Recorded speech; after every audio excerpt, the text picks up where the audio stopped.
And to all our veterans watching around the world, happy Veterans Day, and thank you for your service to those serving and who have served. A huge night of fights coming up just around the corner. Saturday, November 14th. The undercards begin at 4 p.m. Pacific, 7 o'clock Eastern on ESPN+. And then the co-main and the main event will begin approximately around 7 p.m. Pacific on the network ESPN and ESPN Deportes. It's time to bring up the guys. We need to talk about a lot of things, and we are going to start with the co-main. It is the WBA Super Flyweight Championship of the World, Franco Maloney, too. Please welcome with me on stage now the former champion from Melbourne, Australia, Andrew the Monster Maloney, and the reigning, defending WBA Super Flyweight World Champion from San Antonio, Texas, Joshua El Profesor Franco. Gentlemen, thank you so much for being here today. I know you've been in the bubble before. You've been in the bubble before. It is time to do it all again. Let's start with the champ. What's it feel like to be back holding that? It's a great feeling to be back in the bubble. You know, I was here last time, and, you know, to be here with my world title, it's even better. Did you feel overlooked in the first fight? Maybe I was, maybe I wasn't. I mean, I wasn't really focused on that. I mean, I knew what I was going to do, and that was it. Have things changed? Obviously they have, but personally, upstairs, mentally, have they changed for you now that you get to walk into the ring as world champion? Of course, you know, I got that confidence on me now, more confidence on me.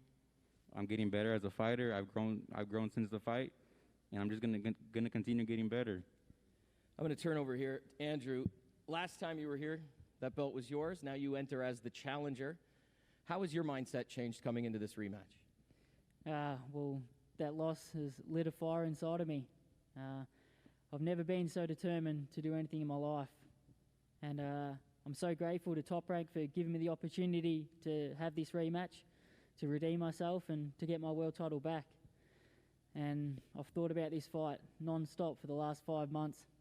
And finally, it's almost here. I've done absolutely everything possible over the last 5 months to make sure that I'll leave that ring with that belt back around my waist on Saturday night. And I can't wait. Speaking of the first fight, and now getting this opportunity to rematch, what's his greatest strength in the ring that you need to overcome? He's a fighter. He comes to fight. He throws a lot of punches, puts on the pressure, and I knew that before the first fight. I knew he was a good fighter. And as I've said, I was not at my best in that first fight, and I've talked about that a lot, but now I'm looking forward to letting my actions do the talking and to show everyone on Saturday night what I'm all about. You've spent a lot of time recently away from your family, a young child this year, in pursuit of, you know, boxing dreams. What would it mean to you to jump back on that plane and head back to Australia with the belt back around your waist? That belt means everything to me. That belt is, you know, the ticket to my son's future. So it's not just for me, this is for him and for his future, and I'm not leaving that ring on Saturday night without it. I gotta be honest, I'm sitting up here, I feel the energy between the two of you. I almost want to pull my chair back so you guys can get a little closer, but with COVID precautions, we're not doing that. You know, we just hinted at it a minute ago, that once you become champion, you become a better fighter in all facets, mentally, physically. Robert Garcia in your corner, now the belt in your corner. What has that done for you guys, your camp leading up to today, or this weekend? Just, you know, more confidence in ourselves. You know, having Robert in my corner, you know, it's great. You know, he has a lot of experience, and, you know, we're just, of course, you know, bigger opportunities, you know, after Saturday night. I'm excited. Andrew, in some of the media leading up to this, some phone calls, you said you're changing tactics for the fight.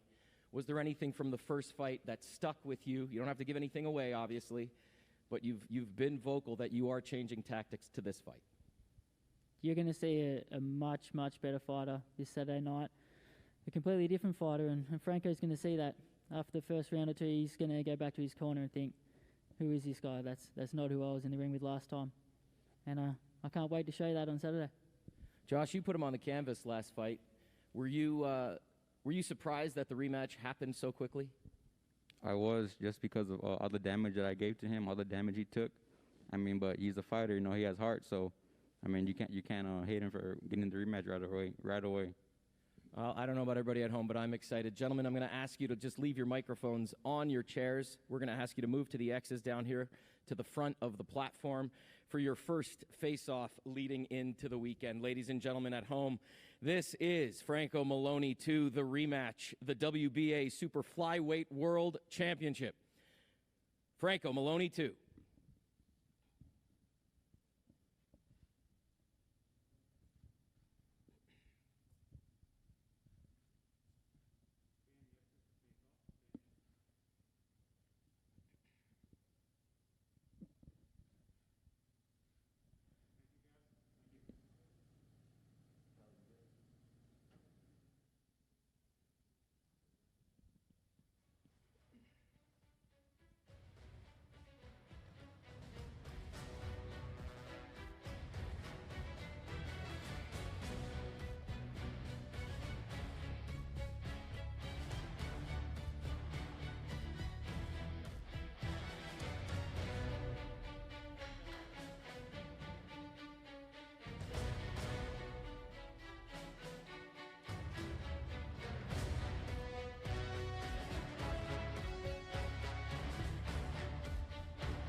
All right, ladies and gentlemen, it is now time to speak to those competing in our main event. It is the WBO Welterweight Championship of the World. Let's bring him up on stage. Please welcome from Sheffield, England, the former champ. He is the special one, Kell Brook, and the reigning, defending WBO Welterweight Champion of the World from Omaha, Nebraska, Terence "Bud" Crawford.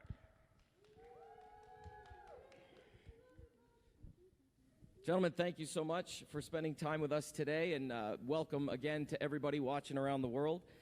Kell, I want to start with you because back in February, you ran into the champ at Wilder Fury 2, and you flat out told him, hey, champ, you're running out of opponents, and here we are. Here we are. I've been after this fight for a long time. You know, I think every fighter what puts the pair of gloves on wants to fight the best in the world, and we can't argue that Terence is pound for pound the best fighter in the world. So, you know, I've been wanting this fight for a long time. I'm more than ready for this fight. I'm in the best condition in my life. It's my time to become world champion again, 2-time. Champ, what do you remember about that meeting? That was a great time we had in Vegas. The top-ranked family was all here. And I remember he stopped you. He said, hey, and here we are. Facts check. I went up to him. He didn't come up to me. And I asked him, was he going to make weight? And that's when he asked me and told me that I was running out of opponents. All right. You heard that. He said, hey, you're going to be able to make weight. And there's been a lot of concern about you making welterweight. Any challenges, camp, for right now? No challenges. I don't know if you've seen any pictures of me, but you can see I'm in fantastic shape. You know, this is the best I've ever been in my career. As I'm getting older, I'm like a fine wine. I'm getting better as I'm getting older, to be honest with you. I'm not blowing up in weight. I'm controlling my weight. I've been able to have top nutritional food to fuel me through my training sessions. So I'm ready. You know, I am ready for this fight. There's no excuses. I'm absolutely mentally and physically in the prime of my life, ready to go out there and get involved in a war. Do you feel overlooked by the fans, by the media? Does that affect you? Yeah, you know, there's no pressure on me in this fight, but I've put that pressure on myself, you know, to go out there and just to be great. You know, these people writing me off saying Terence is, you know, it's an easy fight for him. You know, I think Terence knows himself that I'm not an easy fight. He knows this, and I put the pressure on myself because before I hang my gloves up, you know, I've always wanted to bring the best out of me, and since I knew this fight got made, I've took myself away from my daughter, from my missus and my family, took myself out to training camp and pushed myself, you know, from the day one till right now. So there's no excuses. I'm ready to go out there and perform the best I can perform. Champ, you've been in the bubble now a few times to watch your teammates. You think that gives you an idea of what to expect, give you a little advantage here in the bubble? Well, at the end of the day, you got to fight the fight. Fans can't fight for you. Yeah, it's kind of a bummer that the fans is not going to be able to attend the fight, but at the same time, this is nothing new to me. Like I said, I done fought in arenas where it was 50 people, you know, so I know what to expect. I've been there before, and come Saturday, it's nothing's going to be different. I want to talk to you and ask about Monday's media call, because Kell said he believes he can make you quit on the stool. That was on the media call. What was your reaction to that? He going to have to, you know what I mean, live up to his words. You know, I'm not the one that ever quit in a fight. You know, I can't say the same for him, though. He referred to you as the pound-for-pound champ. ESPN's got you #1 as the pound-for-pound champ. Do you feel that puts a little bit more pressure on you when you enter the ring? Do you carry that with you? It's a mythical title, but do you carry that with you knowing that I'm the #1 on the planet right now? Well, not really, you know, because I always felt like I was #1. You know, I always stated that I felt like I was #1 pound for pound in the world. So I don't see why people would think that it would add any pressure to me. This is, you know, what I do. And I'm comfortable with going in the ring this weekend like any other fight. I love it. Kell, I want to read a couple fights here. Wilder over Fury, Honeyghan over Curry, Lewis over Holyfield. What would a Kell Brook victory over Crawford rank on that list coming onto U.S. soil? I think for me I'd have to arguably say #1. For what I've been through, and you know, for me to come through, not just take a world champion, but to be the world champion, what everyone considers pound for pound #1. You know, but I love a challenge. You know, I'm not going to shy away from this fight. You know, I know how good Terence is. I know it's going to be an hard fight. That's why I prepared the way I have. You know, I'm a big welterweight. I can punch with both hands. You know, I can switch. I've seen everything. You know, I've done this all my life. This is what I do. So as warriors, we're gonna go out there and just gonna put on a great show for the fans who are watching it. You mentioned, and you've been talking about your shape a lot now, sitting here on stage, about how great your camp has been, how you physically stay in shape in between fights. It's been a minute since your last fight. Talk a little bit specifically about camp, and you mentioned being away from family, what that's done to get you to this point.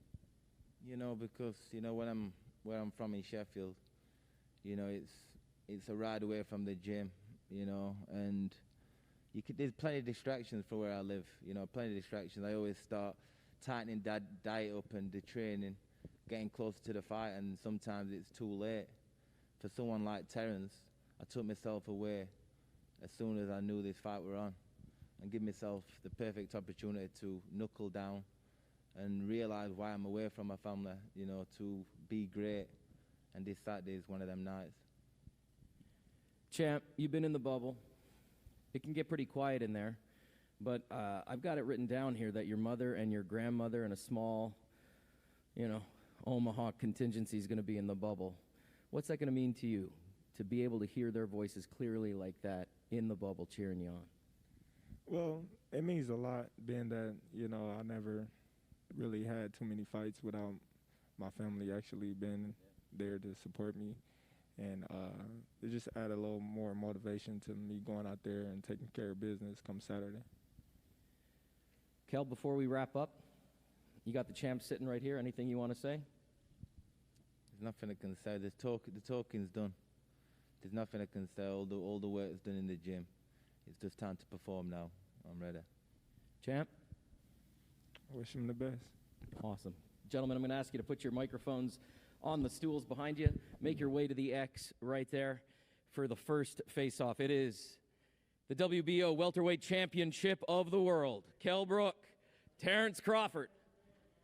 Saturday, November 14th, ESPN. The main event will begin approximately 7 o'clock Pacific.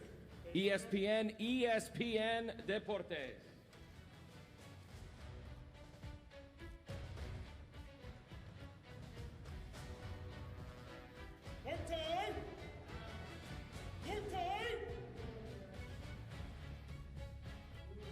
This is boxing. This is Top Rank. We will see you Saturday, November 14th for the WBO Welterweight Championship of the World.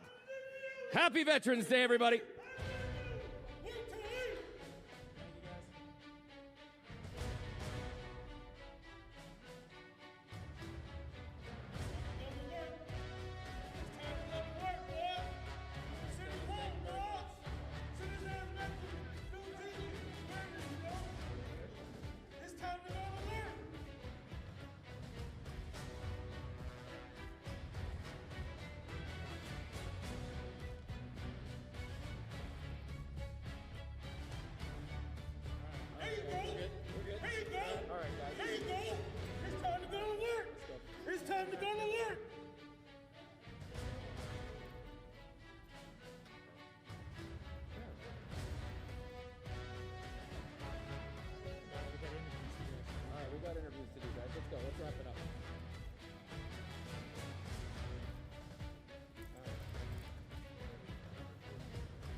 Send him home, bud. Send him home. Send him back to New Zealand.